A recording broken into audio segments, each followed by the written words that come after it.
Aspartame is a common artificial sweetener found in over 6,000 products worldwide, especially in diet soda products. It is the most consumed artificial sweetener in the United States. With the power of slick marketing, the public has been led to believe that aspartame is safer and healthier than regular sugar. But nothing could be further from the truth. Aspartame accounts for 75% of adverse reactions to food additives reported to the FDA. The most common reaction is a headache or migraine, but many reactions are very serious, including seizures and death. Aspartame has also been linked to depression and increased weight. Yet these products continue to be marketed as healthy options that support calorie restriction. Aspartame is composed of 40% aspartic acid, 50% phenylalanine, and 10% methanol or wood alcohol. The amino acids aspartic acid and phenylalanine benefits your body's function, but you ingest these amino acids excessively in aspartame. Aspartame is an excitotoxin that excites or stimulates your brain cells to death. On the other hand, too much phenylalanine can change your brain's physiology and deplete you of serotonin, a neurotransmitter that helps regulate mood. Naturally occurring methanol found in certain fruits and vegetables is firmly bonded to pectin, which allows the methanol to be safely passed through your digestive tract. The phenylalanine methyl bond, called a methyl ester, is very weak and allows the methyl group on the phenylalanine to easily break off and form methanol. Methanol from aspartame is extremely dangerous to humans. It is carried to susceptible tissues in your body where alcohol dehydrogenase, ADH, converts it to formaldehyde, the fluid used for embalming. Your body lacks key enzymes that eliminate formaldehyde that accumulate in your cells and wreak havoc on sensitive proteins and DNA. It is linked to breast and prostate cancer, as well as oxidative damage in your brain. Animals have a protective mechanism that allows methanol to be broken down into harmless formic acid, but there's a major biochemical problem with methanol in humans because of the difference in how it's metabolized compared to all other animals. This is why toxicology testing on animals is a flawed model. It doesn't fully apply to humans. But why is aspartame still on the market? Aspartame was discovered by accident in 1965 when James Schlatter, a chemist of G.D. Searle Company, was testing an anti-ulcer drug. G.D. Searle fervently pushed for the approval of aspartame on the market, to no avail.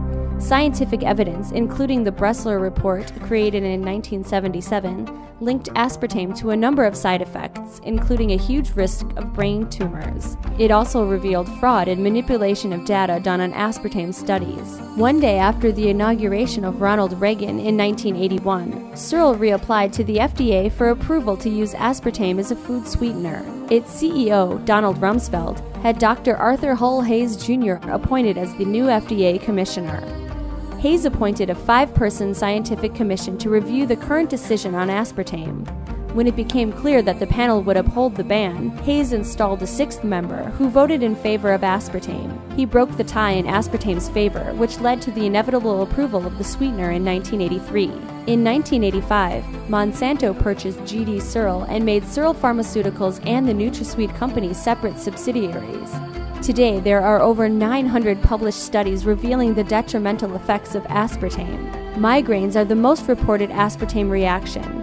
Chronic exposure to this sweetener can bring about or worsen serious conditions such as asthma, lymphomas and leukemia, brain tumors and brain cancer, irritable bowel syndrome, Parkinson's, multiple sclerosis, and epilepsy. Aspartame's connection to cancer cannot be ignored. Excitotoxins like aspartame have been found to dramatically promote cancer growth. A researcher found that when cancer cells were exposed to aspartame, they became more mobile, and their metastasis or spread became more enhanced. The longest ever human aspartame study, spanning 22 years and conducted by the Brigham and Women's Hospital from Harvard University, found a clear association between aspartame consumption and increased risk of blood cancers.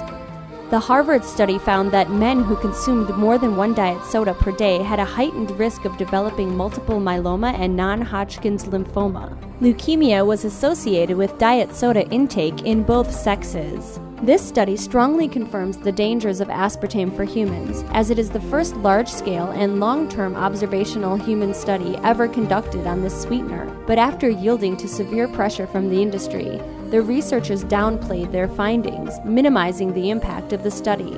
Despite these red flags, food manufacturers still continue to use aspartame for their products. In fact, the International Dairy Foods Association and the National Milk Producers Federation have petitioned the FDA to amend the standard of identity for milk to allow aspartame to be added to it without being listed on the label. Contrary to promises of diet soda and diet products containing it, aspartame can make you gain weight by stimulating your appetite, increasing your cravings for carbohydrates, and promoting fat storage. Aspartame toxicity is not well known by doctors, despite its frequency. Most of its symptoms mimic other health conditions, so if you're having a reaction to sweeteners, you may be unaware of it or are blaming it on another cause. To see if you're suffering from aspartame toxicity, eliminate all artificially sweetened products from your diet for 2 weeks.